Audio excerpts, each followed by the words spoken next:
తెలుగువారి number 1 choice Telugu matrimony. Sankranti కోడి పందాలకు పందెం రాయుళ్లు సిద్ధమవుతున్నారు. రేపటి నుంచి 3 రోజుల పాటు కోడి పందాలు ఆడేందుకు రెడీ అయ్యారు. కాయరాజా కాయంటూ సంక్రాంతి కోడి పందాలకు సిద్ధమంటున్నారు. సంక్రాంతి అంటేనే కోడి పందాలు, పందాలు లేకపోతే సందడే ఉండదని అంటున్నారు. కోళ్లతో పందాలకు పందెం రాయుళ్లు సిద్ధమవుతున్నారు. దీనికి సంబంధించి మరిన్ని డీటెయిల్స్ కాకినాడ నుంచి మా ప్రతినిధి సాయి సుధీర్ అందిస్తారు. జిల్లాలో సంక్రాంతి సందడి మొదలైంది. సంక్రాంతి అంటేనే ముందుగా గుర్తొచ్చేది కోడి పందాలు.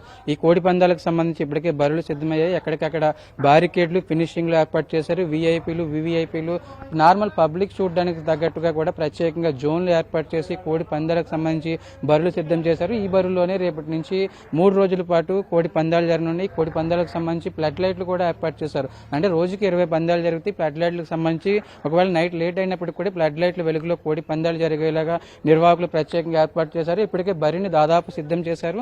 ఈ బరిలోనే రేపటి నుంచి 3 రోజుల పాటు నువ్వా నేనా అన్నట్లుగా కోళ్లు ఈ పందాలకు సిద్ధమవుతున్న పరిస్థితి. దీనికి సంబంధించి కూడా ఇప్పటికే ఏర్పాట్లు పూర్తయ్యాయి. మరొకవైపు కోడి పందాలు, అదేవిధంగా ప్యారలల్ గా గుండాట కూడా జరుగుతుంది. గుండాటకు సంబంధించి కూడా ప్రత్యేకంగా టేబుల్స్ ఏర్పాటు చేశారు. ఈ టేబుల్స్ లోనే గుండాట ఏర్పాటు చేస్తారు. మరొక వైపు ప్రత్యేకంగా ఫుడ్ స్టాల్స్, మరొక లిక్కర్ కూడా ఇక్కడ అందుబాటులో ఉంటుంది. కూర్చుని మ్యాచ్లు, ఈ కోడి పందాలను చూసేలాగా నిర్వాహకులు ప్రత్యేకంగా ఏర్పాట్లు చేసిన పరిస్థితి. అంటే గత సంవత్సరం కాకినాడ రూరల్ మండలం కరపలోనే ఒక తార్ జీప్ గిఫ్ట్ గా ఇచ్చారు. 3 రోజుల పాటు 60 పందాలు జరుగుతాయి. 60 పందాల్లో ఎక్కువ పందాలు గెలిచిన వారికి తార్ జీప్ గిఫ్ట్ గా ఇచ్చారు. ఈసారి ఇన్నోవా క్రిస్టా కారు గిఫ్ట్ గా ఇస్తామని నిర్వాహకులు ప్రకటించారు. దాంతో ఈ బరి మీద ఎక్కువగా జనాలు ఆసక్తి చూపుతున్న పరిస్థితి. దానికి అనుగుణంగానే నిర్వాహకులు కూడా ఏర్పాట్లు చేస్తున్నారు. ఎందుకంటే ఈ 3 రోజుల పాటు ఖచ్చితంగా కోడి పందాలు జరిగి తీరాలి. కోడి పందాలు ఉంటేనే కిక్ ఉంటుందని గోదావరి జిల్లాలో ఉంటుంది. అసలు ఎట్లా ఉండబోతుంది రేపటి నుంచి? కాకినాడ కరప మండలంలో భారీ నుంచి అతి భారీ ఎత్తున కోడి పందాలు నిర్వహించడం జరిగిందండి. ఇది చాలా హైలైట్ చేసి స్టేజ్లు గీజులు కట్టడం జరిగింది.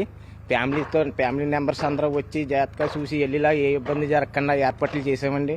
ఫుడ్ సెక్షన్ మొత్తం నెక్స్ట్ అన్ని ఏర్పాట్లు చేసి జాగ్రత్తగా చూస్తామండి.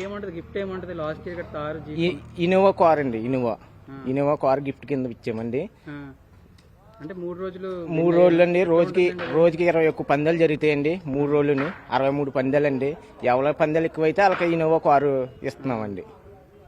ఇది చూసుకోవచ్చు, ఇన్నోవా కారు గిఫ్ట్ గా ఉంటుంది. రోజుకి 21 పందాలు, మొత్తం 63 పందాలకు సంబంధించి సంక్రాంతి 3 రోజులు 63 పందాల్లో ఎవరు ఎక్కువగా పందాలు విన్ అయితే వాళ్ళకి ఇన్నోవా కారు గిఫ్ట్ గా ఇస్తారని నిర్వాహకులు చెప్తున్నారు. దానికి సంబంధించి కూడా ఇదే బరిలో గత ఏడాది తార్ జీప్ గిఫ్ట్ గా ఇచ్చారు. ఈసారి ఇన్నోవా కారు గిఫ్ట్ గా ఇస్తామని చెప్తున్నారు. దానికి అనుగుణంగానే ఏర్పాట్లు జరుగుతున్న పరిస్థితి. ఎందుకంటే సంక్రాంతి 3 రోజుల పాటు సంస్కృతి సాంప్రదాయం ఖచ్చితంగా ఉండాలంటే కోడి పందాలు ఉండాలని ఇటు జనాలు కావచ్చు, అదేవిధంగా ఇతర రాష్ట్రాల నుంచి, ఇతర ప్రాంతాల నుంచి కూడా వచ్చి ఇక్కడ కోడి పందాలు ఆడుతూ ఉంటారు. కానీ వారికి అనుగుణంగానే దానికి తగ్గట్లుగా నిర్వాహకులు కూడా ఏర్పాట్లు చేసిన పరిస్థితి. ఎందుకంటే బారికేడ్లు, బౌన్సర్లు, పెద్ద సినిమా సెట్టింగ్ మాదిరిగా హంగామా ఏర్పాటు చేసిన పరిస్థితి. ఇటువైపు వీఐపీలు, అటువైపు చైర్స్ ఏర్పాటు చేసిన చైర్స్ లో వీఐపీలు ఉంటారు. అదేవిధంగా ఇటువైపు రైట్ సైడ్ ఏర్పాటు చేసిన ఈ పందెం బరికి రైట్ సైడ్ ఏర్పాటు చేసిన బరిలో వీవీఐపీలు వచ్చి కూర్చుని కోడి పందాలను చూడడానికి తగ్గట్లుగా ఏర్పాట్లు చేశారు. మరి కోడి పందాలతో పాటు దానికి ప్యారలల్ గానే గుండాట కూడా నిర్వహణ జరుగుతుంది. గుండాటకు సంబంధించి టేబుల్స్, ఈ కోడి పందాలు నిర్వహణ చేసేవాళ్ళు దానికి ప్రత్యేకంగా టేబుల్స్ కూడా ఏర్పాటు చేసిన పరిస్థితి. ఆ గుండాటకు సంబంధించి కూడా ఈ 3 రోజుల పాటు ఉదయం నుంచి రాత్రి వరకు కంటిన్యూగా కోడి పందాలు, అదేవిధంగా దానికి గుండాట, మరొక వైపు ఇతర గేమ్స్ అని కొన్ని చోట్ల అయితే ప్యాకెట్ కూడా జరుగుతుంది. దానికి అనుగుణంగానే ఏర్పాట్లు చేశారు. ఇటు ఏదైతే నిర్వాహకులకు సంబంధించి ఎక్కడికక్కడ బరిల కోసం కూడా జిల్లాలో భారీ స్థాయిలో పోటీ ఎక్కువగా జరిగింది. ఎందుకంటే తమకు బరి ఎవరు దక్కితే వారికి కాసులు పంట వస్తుందని ముందు నుంచి ఎక్స్పెక్టేషన్స్ ఉన్నాయి. దానికి అనుగుణంగానే కూటమి నేతలు ఎక్కువగా ఈ ఫైట్ జరిగింది. ఎందుకంటే ఖచ్చితంగా ఈ కోడి పందాలకు సంబంధించి నిర్వహణ జరిగితే ఈ పందాలు రోజుకి పెద్ద బరిలు అయితే రోజుకి 21 పందాలు జరుగుతాయి. కాబట్టి దానికి అనుగుణంగానే ఏర్పాట్లు చేయడం. మరొక పందెం రాయుళ్లకు సంబంధించి కొందరైతే కోళ్లను పెంచి వాటిని పందెం రాయుళ్లకు ఇస్తారు. కాబట్టి దానికి అనుగుణంగా మరికొందరు ఏర్పాట్లు చేయడం చూసుకోవచ్చు. ఈ పిచ్ మీద ఈ బరికి సంబంధించి సాఫ్ట్ గా ఎక్కడికి కోడి పందాలకు సంబంధించి కోళ్లకు కత్తులు కత్తి ఎవరైతే కాయరాజా కాయ అంటారో దానికి సంబంధించి కూడా ఈ బరి లోపల ఈ బారికేడ్లు ఏర్పాటు చేసిన, చుట్టూ బారికేడ్లు ఏర్పాటు చేసిన దగ్గర కేవలం ఈ వారికి అనుమతి ఉన్న వారికి మాత్రమే లోపలికి అలౌ చేస్తారు. దానికి ప్రత్యేకంగా పాసులు ఏర్పాటు చేస్తారు. ఈ పాసులు ఉన్న వాళ్ళకి మాత్రమే ఈ బారికేడ్ లోపలికి అలౌ ఉంటుంది. పాసులు లేకపోతే మాత్రం వాళ్ళు ఖచ్చితంగా బయటే ఉండి చూడాల్సి ఉంటుంది. ఎవరైతే మరికొందరు అయితే పై పందాలు, లోపల పందాలు అంటూ ఇతర పందాలు వేసుకుంటూ ఉంటారు. ఆ పందాలకు సంబంధించి కూడా అన్ని రకాలుగా ఏర్పాట్లు పూర్తయ్యాయి.